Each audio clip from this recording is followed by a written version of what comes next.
Hello viewers, আমি doctor প্রদীপ Kumar, Bagmara main road, Khulna. আমি বিভিন্ন সময় বিভিন্ন ধরনের রক্তত্ব নিয়ে আলোচনা করে থাকি। ঠিক তেমনি আজকে আলোচনা বিষয় হলো অস্টিওপোরোসিস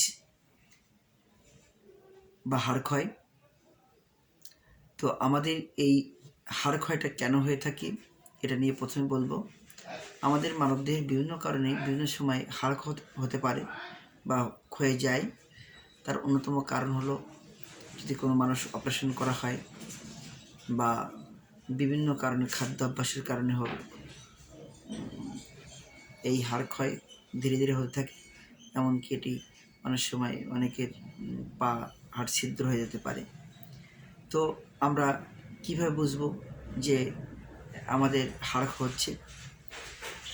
তার আগে আলোচনা করে নিই, এটি অনেক দুরারোগ্য একটি ব্যাধি যা সহসায় ভালো হয় না। অ্যালোপ্যাথি চিকিৎসকগণ বা অর্থোপেডিক চিকিৎসকগণ তারা বলেছেন যে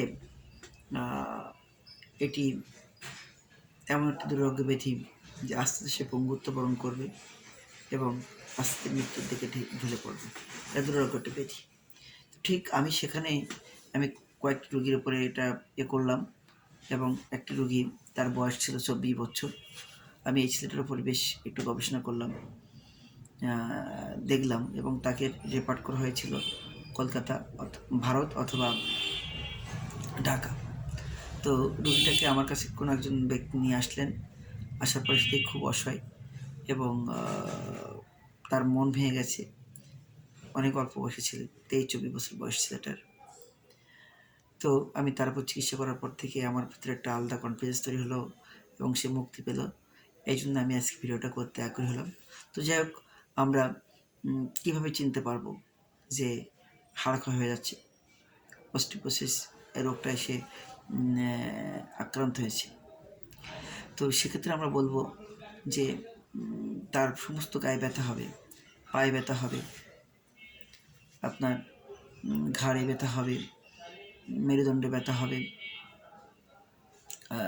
এমনকি পা ছোট হয়ে যাবে, পায়ের পেটিটুল থাকবে না, ছোট হয়ে যাবে, এমনকি সে আস্তে আস্তে বিকলাঙ্গত্ব দেখা দেবে, বাঁকা হয়ে যাবে। এই রোগটার হচ্ছে ধরনেই, এমনকি হাড় ভেঙে যেতে পারে।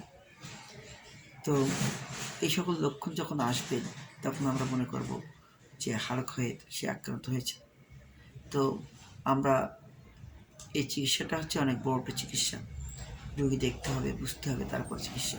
Treat the patient not disease. রোগীর চিকিৎসা। মহাত্মা হানিম্যানের মহান সত্য জ্ঞান। আমি তার এই মহান সত্য জ্ঞান ওষুধটা প্রয়োগ করেছি। তবে হ্যাঁ, এখানে কিছু চিকিৎসকের কৌশল থাকবে। কৌশল না থাকলে কোনো রোগ থেকে সে মুক্তি পাবে না। তো আমি আপনাদেরকে জানাতে চাই, যদি কেউ কখনো এই রোগে ভুগে থাকেন, হতাশ হবেন না, হাল ছেড়ে দেবেন না, চিকিৎসা নেবেন, যে কোনো হোমিও চিকিৎসা নেবেন। আর যদি কেউ এই চিকিৎসাটা না করতে পারে, আমি আমার গবেষণার মাঝখান দিয়ে দেখেছি অনেক লোকের এই রোগটা থেকে সে মুক্তি পেয়েছেন। তো আপনারা আমার ঠিকানা যোগাযোগ করতে পারেন, আমি ওষুধ বয়ে দেবো। আর যদি কাছাকাছি হয়ে থাকেন, আমার কাছে আসবেন, দেখবেন কোথাও যাওয়া লাগবে না। উইথিন শর্ট টাইম পেইন চলে যাবে, আপনি পায়ের পর ভর দিতে পারবেন। অনেক ওই ছেলেটা পায়ের পর ভর দিতে পারতো না, আমার কাছে যারা যারা আসছে পায়ের পর ভর দিতে পারতো না। তো যাই হোক, এই আমি আপনাদেরকে বলে দিলাম। কিন্তু কিছু মেডিসিনের কথা আমি বলে দিই, যদি লক্ষণ ভেদে করতে পারেন। রাস্টক্স, ক্যালকিরা ফস, তারপরে আপনার কোস্টিকাম, এরকম অনেক ধরনের মেডিসিন আমরা পোডোফাইলাম, এরকম অনেক ধরনের মেডিসিন সমন্বয়ে আমি তাকে দিয়ে ট্রিটমেন্ট করেছি। বিভিন্ন সময় ধাপে ধাপে ট্রিটমেন্ট করেছি। সে সুস্থ জীবন ফিরে পেয়েছে। আমি আশা করি আপনারা এভাবে পাবেন। তো ভয় পাবেন না হাড় ক্ষয় নিয়ে বা হাড় লিকেজ হয়ে গেছে। তো আপনারা একটু অনুগ্রহপূর্বক আমার আলোচনা শুনবেন এবং আর 5 জনকে জানিয়ে দেবেন, যেন প্রত্যেকে এই দুরারোগ্য ব্যাধি থেকে মুক্তি পায়, সকল জীবন সুন্দর হবে। এই শুভকামনা শেষ করছি। ধন্যবাদ। সকলে ভালো থাকবেন, সুখে থাকবেন, এই শুভকামনা শেষ করছি। ধন্যবাদ সবাইকে।